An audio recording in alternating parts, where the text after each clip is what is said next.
Fatehpur berry में बीती रात राहुल नाम के एक व्यक्ति को गोली मार दी गई, जिसके बाद अस्पताल ले जाते समय उसकी मौत हो गई है। हम फिलहाल राहुल का जो घर है, जहां पर राहुल रहता था अपने परिवार के साथ, वहीं पर मौजूद हैं। और जो जानकारी मिली है उसके हिसाब से, ये जो मेरे ठीक पीछे आप देख पाएंगे गेट, इसी गेट से जो हमलावर है वो यहाँ पर राहुल के घर के अंदर आते हैं। और मेरे दाहिने ओर आप देख पाएंगे इधर काफी ज्यादा जो सामान है बैठने वाला वो रखा है, टाट रखी है, कुर्सियां रखी हुई हैं। और यहीं पर जब इस ठीक सामने जो ये कुर्सी है, यहीं पर जब राहुल बैठा हुआ था तभी उसको गोली मार दी जाती है। और क्या कुछ हुआ उस दौरान, हम राहुल के जो भाई हैं उनसे हम बात करेंगे और जानेंगे कि क्या कुछ उस समय हुआ। जी, आपका नाम क्या है? जय किशन है जी मेरा नाम। जय किशन जी, ये बताइए, जब ये सारी चीजें हुई तो आप लोग कहाँ थे, क्या स्थिति? हट पे लेट रहा था। पापा अंदर थे, छोटा भाई राहुल यहाँ पे बैठा था। और जो विक्की था, बलराज उसका नाम है, चाचा का लड़का है, वो उस तरफ था, वो वहां से आ रहा था। तो जैसे वो खड़ा होके आया ना, एकदम से पटाख की आवाज आई। मैं यहाँ सो रहा था, ऐसे लेट के देख रहा था इस तरफ में। तो जैसे ही देखी ना, पापा ने बोली कि गोली चल गई, गोली चल गई एकदम। जैसे मैंने राहुल भाई को पकड़ा, एकदम वो दीवार में जाकर लगा।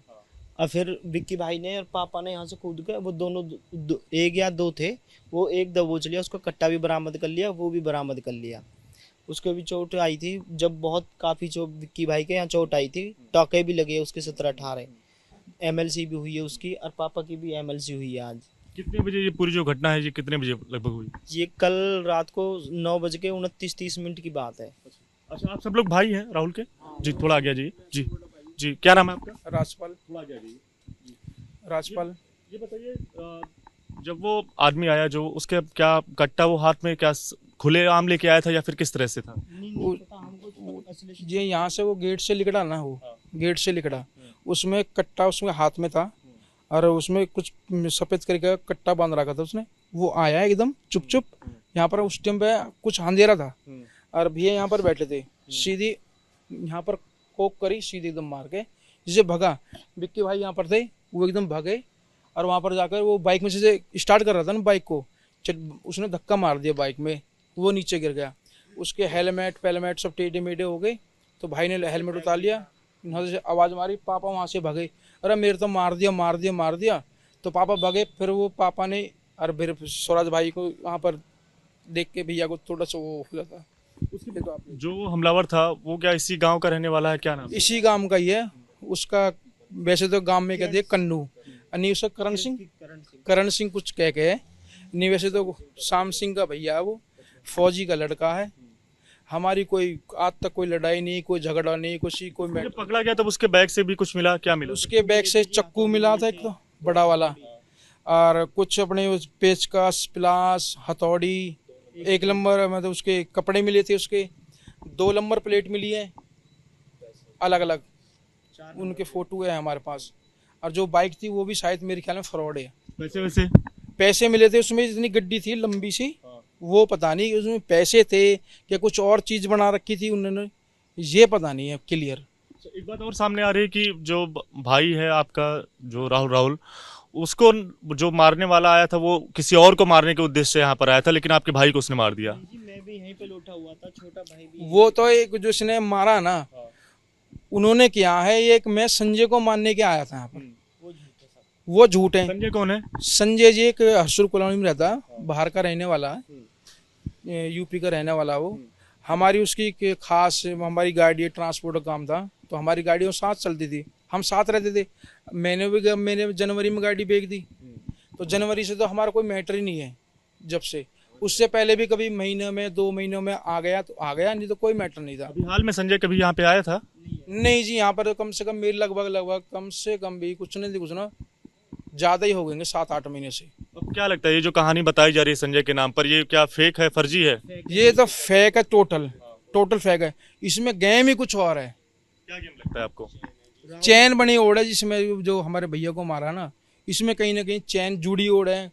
जो मारने वाले हैं वो कहाँ से आए हैं, कैसे आए हैं, क्यों आए हैं, कहाँ से उन्होंने कट्टा लिया, कहाँ से उन्होंने कास्तूर लिए, अब बता रहे जैसे हमको तो हमने देखा नहीं है। वो साजिश लग रही है आपको? साजिश तो जी बहुत ही मोटी है। आप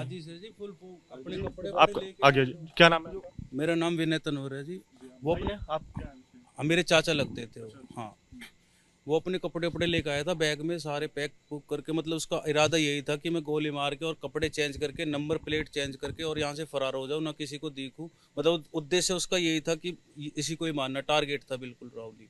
क्योंकि जो वो लड़का संजय उसमें और उसमें तो ज़मीन आसमान का फ़र्क है। हमारा भाई वो बिल्कुल नया लड़का है, वो ओल्ड ही है, उसमें बहुत फ़र्क था। और भैया ऐसे बैठे थे लेकिन बिल्कुल। आप लोग ये कह रहे हैं कि कोई दुश्मनी भी नहीं है, किसी से कोई रंजिश भी नहीं गांव में, लेकिन फिर अचानक से ये सारी चीजें। नहीं तो संजय से कोई हमारी दुश्मनी पूरे है गांव में हमारे राम राम सही है सबसे। नहीं, उससे जो लड़का जो यहाँ पर कट्टा मार गया, नहीं उससे कोई हमारा कोई मैटर आज तक पूरा गांव भी एक गवाही दे देगा कि इनको तो कोई मैटर ही नहीं है, किसी चीज़ में भी नहीं है। पर इसमें कुछ ना कुछ मोटी चैन जुड़ी हुई है जो क्लियर नहीं आ रही। जो ये बोल रहा है ना, मैं संजय को मारने के लिए गया था, अभी संजय के लिए जो अगर मानने के लिए गया था, अभी कुछ दिन पहले हमारे गांव की पंचायत हुई थी संजय के ऊपर, उसके कुछ पैसे थे संजय के ऊपर। और संजय का वो बचपन से लंगोटे यार था, पता नहीं कब से है, 20 साल से। यहाँ पर कितने साल से रहते हैं यहाँ पर? जी हमारे दादा परदादा हैं यहाँ जी। जो लड़का जो जिसको आप कह रहे हैं कि गोली मारी है, जिसको पुलिस ने भी पकड़ा है कल रात में, जिस लड़के को आप लोगों ने पकड़ा दौड़ाकर, वो कितने साल से रह रहा है? वो भी जी बचपन से ही है। आप लोग जानते थे एक दूसरे को हाँ वैसे जानते थे, बेस टू गांव के लिहाज से? हाँ गांव के वहाँ से ब्रदर के वैसे आना जाना था, शादी ब्याह में जैसे आना जाना था, वैसे आना जाना नहीं था जैसे पर्सनल अपने यारी दोस्ती में चले गए, ऐसे कोई जाना आना पड़ा कुछ नहीं था, खाली खड़ी राम राम, कोई जा रहा था भाई राम राम, वो आ रहा था भाई राम राम, बस यही था। भाई है, क्या मांग करेंगे, क्या चाहिए आपको, क्या किस तरह से आप इंसाफ की मांग? तो फांसी चाहिए उसकी, मौत, फांसी। गया हमारे जी, फांसी चाहिए हमें। मेरा भाई गया, मुझे पता, मेरा भाई गया, एक बिटिया उसके लड़का, एक शादी हो गई थी, एक लड़का एक लड़की। 2 बिटिया थी, जुड़वा हुई थी। घर में परिवार में कौन? नहीं मम्मी है, पापा है, भैया। राहुल के मतलब फैमिली में, मतलब उसकी पत्नी है, बच्चे कितने हैं? 2 बच्चे हैं, एक लड़की है, अभी वो 3-4 साल की हुई है, 2.5 साल की है, 2.5 साल की होगी वो। उसका लड़का होगा 4 साल का, वो मतलब नहीं तो पाँव मिला सकता, नहीं वो हाथ हिला सकता। उसको लेटरिन बाथरूम जो करानी है हमको उठा के ही करानी पड़ती है, खवाना जो वो चम्मच से हम तो उसको देते रहते हैं। अब जो हमारी मांग है ना, ये आपसे प्रशासन से हमारी यही है कि हमें इंसाफ मिले, बढ़िया से बढ़िया इंसाफ। एसओ साहब है जो हमारे जानापुर से, वो भी बढ़िया इंक्वायरी कर रहे हैं। हाँ तो परिवार के जो सदस्य हैं, भाई हैं, वो साफ तौर से यही कह रहे हैं कि गांव में किसी भी तरह की उनकी कोई दुश्मनी नहीं थी, किसी तरह की कोई रंजिश नहीं थी किसी भी शख्स से गांव के, लेकिन फिर भी इस तरह की जब घटना अंजाम दी गई है तो उसको लेकर जो भी भाई हैं वो यही कह रहे हैं कि उन्हें इंसाफ चाहिए हर हाल में। और जहां तक करण जो आरोपी जो पकड़ा गया है उसके बारे में यही कहा है कि उसके घर पे कोई आना जाना नहीं था, उससे किसी तरह का जो रिश्ता जो रहता है वो नहीं था। हालांकि गांव के लिहाज से एक दूसरे को जानते भले ही थे, लेकिन किसी भी तरह की कोई ज़्यादा बातचीत नहीं होती थी। तो अब देखने वाली बात होगी कि पुलिस इस पूरे मसले पर किस तरह की आगे कार्रवाई करती है और कब तक इस पूरे जो इस पूरे मामले पे आगे कार्रवाई के चलते क्या और भी लोग इस पूरी घटना में शामिल हैं, या फिर सिर्फ जो आरोपी करण पकड़ा गया है वही इस पूरी हमला में शामिल था, या किसी के कहने पर उसने इतनी बड़ी घटना को अंजाम दिया है। ये सारी चीज़ें अब आने वाले दिनों में क्लियर होंगी। कैमरा पर्सन सत्येन के साथ दिव्यांकर तिवारी, एबीपी न्यूज़, फतेहपुर बेरी, दिल्ली।